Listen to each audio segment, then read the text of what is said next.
Kebakaran merupakan suatu peristiwa atau kejadian timbulnya api yang tidak terkendali yang dapat membahayakan keselamatan jiwa maupun harta benda. Langkah-langkah yang harus dilakukan mitigasi bencana kebakaran. Yang pertama, hindari penggunaan peralatan listrik yang melebihi beban kapasitas meter listrik.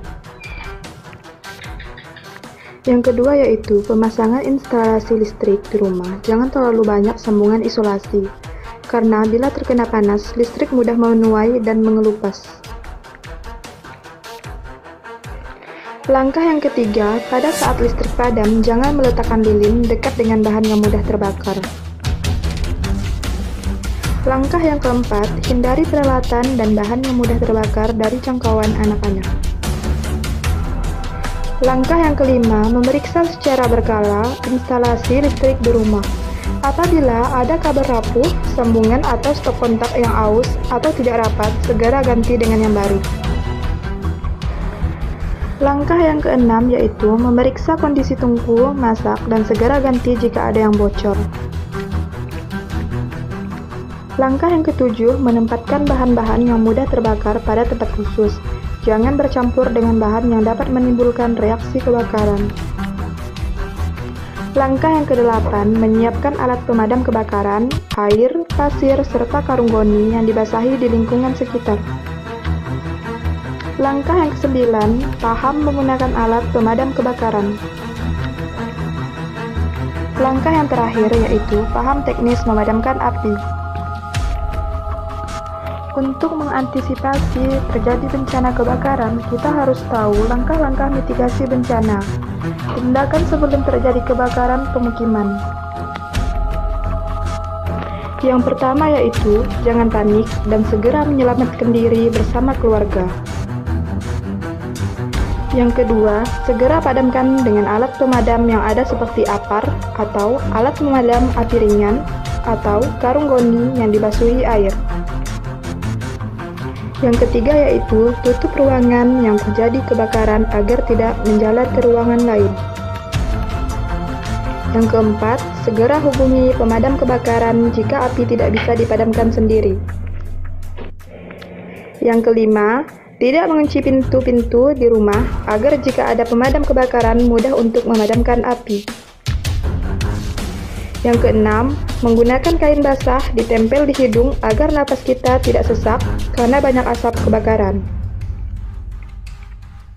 Yang terakhir adalah menjauhi arah hembusan angin. Penanganan setelah kebakaran hutan. Penanganan pasca kebakaran hutan adalah semua usaha, tindakan, atau kegiatan yang meliputi inventarisasi, monitoring, dan evaluasi, serta koordinasi dalam rangka menangani suatu areal setelah terbakar. Berikut ini catatan saya mengenai kegiatan penanganan pasca kebakaran hutan. Penanganan pasca kebakaran hutan dilakukan melalui kegiatan sebagai berikut. Yang pertama, pengumpulan bahan keterangan dilakukan melalui pengecekan lapangan pada areal yang terbakar dengan menggunakan data titik panas yang terpantau. Pengumpulan contoh tanah, tumbuhan, dan bukti lainnya di areal yang terbakar. Yang kedua, identifikasi dilakukan untuk mengetahui penyebab kebakaran, luas kebakaran, tipe vegetasi yang terbakar, pengaruhnya terhadap lingkungan dan ekosistem. Yang ketiga, monitoring dan evaluasi dilakukan untuk memantau kegiatan pengendalian kebakaran yang telah dilakukan dan perkembangan areal bekas kebakaran.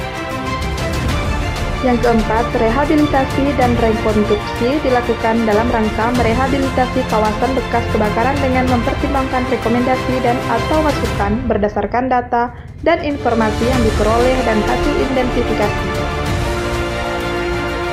Yang kelima yaitu penegakan hukum dilakukan dalam rangka upaya proses penindakan hukum di bidang kebakaran hutan dengan diawali kegiatan pengumpulan bahan dan keterangan yang berkaitan dengan terjadinya pelanggaran sebagai bahan penyidikan.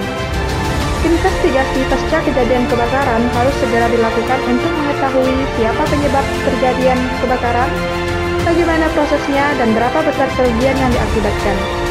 Dan selanjutnya, melakukan upaya yuridikasi untuk menuntut pelaku ke muka pengadilan. Dalam upaya yuridikasi, ini perlu koordinasi yang terkait antara polisi, penyidik pegawai negeri sipil, SM, dan para ahli. Para ahli kebakaran, tanah, dan lingkungan dapat mendukung upaya penyidikan dalam pengumpulan bukti-bukti serta hasil-hasil analisa yang dapat mengungkapkan bahwa kebakaran yang terjadi berasal dari penggunaan api yang ceroboh atau kebakaran tersebut dilakukan secara sengaja untuk tujuan tertentu.